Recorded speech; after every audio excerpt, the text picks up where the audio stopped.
pagi, semoga semuanya dalam keadaan sehat walafiat. Keindahan dalam karya sastra sangat ditentukan oleh unsur-unsur intrinsik yang ada di dalamnya, yang juga merupakan suatu pembangun utama dalam karya sastra tersebut. Maka dari itu, saya, Imade Tegar Dwi Payana dari SMA Negeri 2 Tabanan, akan mengidentifikasi mengenai unsur-unsur intrinsik yang ada dalam suatu karya sastra novel yang berjudul Ronggeng Dukuh Parut. Yang pertama adalah tema. Tema yang digunakan dalam novel ini adalah menyangkut masalah sosial, di mana pada novel ini menjelaskan permasalahan-permasalahan yang terjadi dalam masyarakat, seperti permasalahan percintaan antara sang penari ronggeng, yaitu Serintil, dengan seorang pemuda bernama Rasus.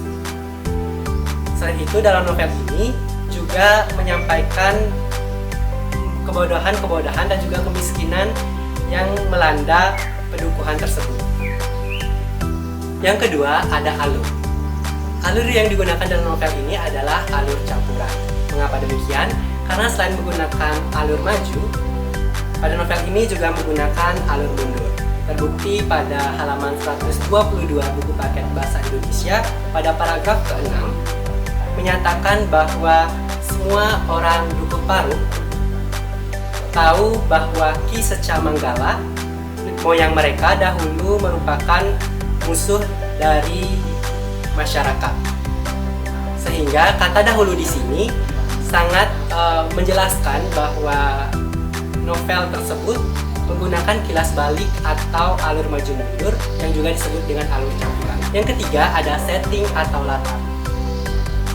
Setting atau latar utama yang paling sering digunakan adalah Dukuh Parut, sebuah padukuhan kecil yang jauh dari pemukiman masyarakat, di mana dahulunya digunakan oleh Ki Seca Manggala sebagai pelarian dari kehidupan masyarakat karena merupakan seorang pramucorah.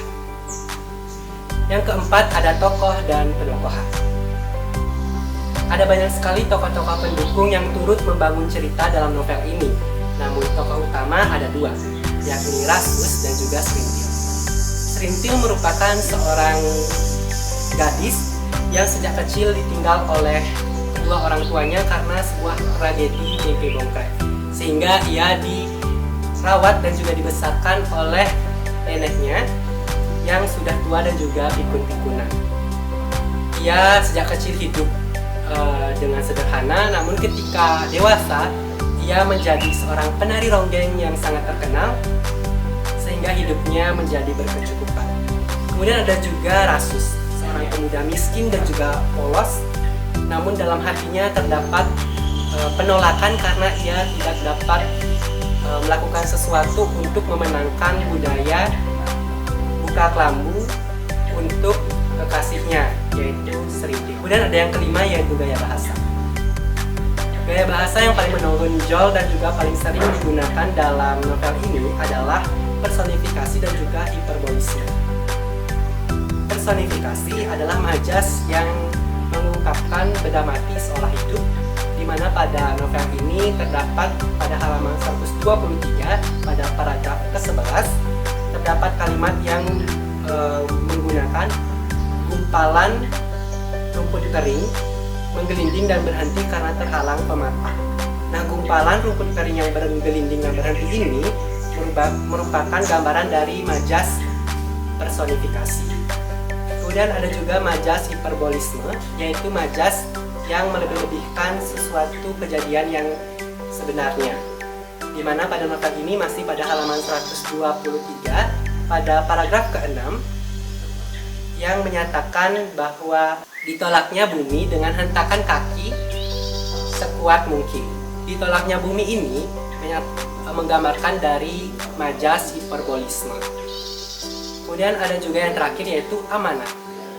Amanat dapat kita ambil dari nilai budaya, di mana dalam budaya buka kelambu itu mengharuskan seorang calon penari ronggeng itu harus menyerahkan keperawanannya. Di sini kita harus memilah mana kebudayaan yang baik untuk kita lanjutkan dan mana yang tidak baik untuk tidak kita lanjutkan, sesuai dengan norma-norma yang berlaku pada kehidupan saat ini.